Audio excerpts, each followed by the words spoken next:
Physio TV, bonjour. C'est un grand jour aujourd'hui. Je reçois M. Younes Azmour, l'auteur du livre Kinésithérapie au Maroc. Heureux encore une fois de vous rencontrer sur la chaîne Physio TV. Dans cet épisode, on va parler de plusieurs chapitres de ce livre que j'ai lu avec grand intérêt et que je considère personnellement comme un véritable guide pour le kinésithérapeute marocain, aussi bien pour les gens qui veulent avoir une idée sur le sujet. La kinésithérapie au Maroc, un secteur qu'on considère en pleine effervescence, un secteur jeune, un secteur en pleine structuration, que ce soit au niveau législatif, au niveau de la formation professionnelle ou aussi au niveau de l'intégration de l'emploi. Il y a beaucoup de points à relever et à discuter. Avec nous aujourd'hui, M. Younes Azmour, l'auteur du livre, qui va nous éclaircir et répondre à nos questions. Tout d'abord, je vous remercie, M. Azmour, pour d'avoir accepté notre invitation sur la chaîne Physio TV. Je rappelle que M. Younes Azmour est kinésithérapeute, ostéopathe, enseignant à l'Institut supérieur des professions infirmières et techniques de la santé à Rabat. Ma première question, M. Azmour, comment vous avez eu l'idée d'écrire ce livre? Tout d'abord, je vous remercie, M. Mohamed Fadl, de m'avoir reçu dans votre chaîne pour pouvoir parler de ce livre intitulé « La kinésithérapie au Maroc en quête de solutions ». Et avant de répondre à votre question, j'aimerais tout d'abord remercier certaines personnes qui ont contribué à la réalisation de ce travail. Et je commence tout d'abord par l'Association nationale des physio-kinésithérapeutes libéraux du Maroc, notamment avec le grand monsieur Fatemir Qadiri qui a financé l'édition et l'impression de 300 copies qui ont été par la suite distribuées aux kinésithérapeutes. Alors, sans oublier bien sûr toutes les personnes qui ont participé dans les entretiens. Là, je cite les vétérans, il y a Madame Frabouki Belkasem, il y a aussi Monsieur Qadiri également, avec qui j'ai réalisé des entretiens pour pouvoir faire émerger toutes les données qui appartiennent au passé, qui appartiennent également au présent de la kinésithérapie. D'autres professionnels m'ont aussi aidé à travers les entretiens. Je cite Belkas Samira, je cite Alaoui Bouskrel Ismail, Hassan Beda, Shajid Saïd et Mustafa Hassan. Sans oublier finalement toutes les associations qui m'ont aidé en m'envoyant leur rapport d'activité. Je cite l'association de Marrakech, l'association de Meknes, l'association de Fès, et l'association l'ANKPLM, sans oublier l'Union marocaine des physio-kinésithérapeutes du secteur privé. En fait, l'idée m'est venue quand je faisais mes études dans le deuxième cycle. J'étais appelé à réaliser des rapports sur différents aspects de ma profession, les aspects réglementaires et les aspects éthiques et professionnels. Et en faisant ces rapports, j'ai découvert pas mal de zones et pas mal de points à renforcer dans notre pratique en kinésithérapie au Maroc. On est bien d'accord, c'est le premier livre de ce genre au Maroc. Et effectivement. Et après avoir pris conscience de l'enjeu qu'encourt la kinésithérapie marocaine aujourd'hui, j'ai développé l'idée en pensant à rédiger un document que je vais mettre sur Internet, qui sera plutôt accessible à tous les kinésithérapeutes. Alors, en réalisant ou bien en rédigeant ce travail, l'idée de la transformer en livre m'a été communiquée par plusieurs amis auxquels j'ai soumis le travail pour une lecture et pour une éventuelle correction, qui m'ont conseillé de plutôt penser à le publier en tant qu'ouvrage. Et combien de temps a pris la rédaction du livre? Le temps qu'il m'a fallu pour rédiger ce livre était d'une année de rédaction et de correction, et bien sûr sans oublier le temps qu'il m'a fallu pour rechercher l'information, parce que pour avoir des données sur notre kinésithérapie, ça n'a pas été facile. Et donc j'ai dû contacter pas mal de personnes, j'ai dû contacter pas mal d'instances gouvernementales pour pouvoir avoir les données qu'il faut pour dresser le tableau actuel de la kinésithérapie. Justement, ma question est, je voudrais savoir quelles sont les difficultés que vous avez rencontrées lors de l'écriture de ce livre. Je vous remercie, M. Pham, pour cette question, parce que tout au long de la rédaction de l'ouvrage, j'ai rencontré des difficultés qui m'ont posé des problèmes durant ce travail. La première difficulté, c'est de pouvoir faire adhérer l'ensemble des professionnels et l'ensemble des associations professionnelles dans ce travail. La deuxième difficulté, c'est les données sur notre kinésithérapie qui ne sont pas forcément disponibles. Là, je cite des données par rapport à l'histoire, parce qu'il n'y a pas beaucoup d'écrits concernant l'histoire de la kinésithérapie au Maroc, mais également les données démographiques qui ne sont pas disponibles. J'aimerais bien savoir, M. Azmour, c'est quoi l'intérêt d'écrire ce livre? Alors, l'intérêt de ce livre est d'améliorer la conscience collective des kinésithérapeutes par rapport à leur profession d'une part et par rapport aux difficultés que leur profession rencontre, notamment sur le plan réglementaire et sur le plan professionnel. On est bien d'accord, le secteur kinésithérapique marocain est un jeune secteur. Entre parenthèses, c'est un chantier.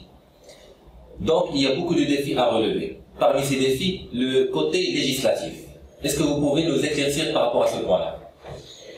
Justement, parmi les défis à relever, c'est le défi législatif. Parmi ces différents défis législatifs, on peut parler du projet de loi 4513, qui est un projet qui va gérer toutes les professions de rééducation. Et pour la première fois, on reconnaît qu'il y a des professions de rééducation sur le plan réglementaire. Donc ça, c'est un point positif pour notre profession. Mais également, on reconnaît que chaque profession est une profession à part. Et donc la kinésithérapie est considérée désormais, à partir de la sortie de cette loi, le kinésithérapeute sera, ou bien la kinésithérapie sera considérée comme une profession à part entière. Le Maroc, on est où par rapport à la formation professionnelle? Qu'est-ce que vous pouvez nous dire par rapport à la qualité qu'offre le Maroc dans ce domaine? Alors, comme je l'ai mentionné dans mon livre, pour une seule profession qui est la kinésithérapie, il existe plusieurs formations. Il y a tout d'abord la formation assurée par les instituts d'État, c'est les instituts supérieurs des professions infirmières et techniques de santé, et qui relèvent aussi bien du ministère de la Santé que le ministère de l'Enseignement supérieur, et répondant aux normes licence, master, doctorat. À côté de cette formation, il y a la formation privée qui se répartit en deux. Nous avons la formation privée dans l'enseignement supérieur et nous avons la formation privée qui appartient à la formation professionnelle. Et entre ces trois systèmes de formation, il y a des disparités notables en termes de la qualité de la formation et aussi en termes des contenus enseignés dans les instituts de formation. Concernant le programme de formation, il est le même dans les trois systèmes de formation, sauf que les exigences en termes d'accréditation et en termes d'autorisation ne sont pas les mêmes. C'est-à-dire, dans l'enseignement supérieur, il y a un quota d'enseignants-chercheurs qui doivent assurer l'enseignement, mais dans la formation professionnelle, on n'a pas ce quota. Dans le sens également des disparités, il y a aussi la problématique des examens. Donc, les examens, ils ont une surveillance assez particulière dans l'enseignement supérieur. Ils ont un système de modules qui exige une très bonne qualité de formation. À vrai dire, le nombre croissant de lauréats kinésithérapeutes et d'écoles de formation impose quelque part quelques réflexions par rapport au quota, comme le font certains pays. Que ce soit une formation privée ou de l'État, il y a un examen d'accès à passer, il y a un quota à respecter dans le territoire national.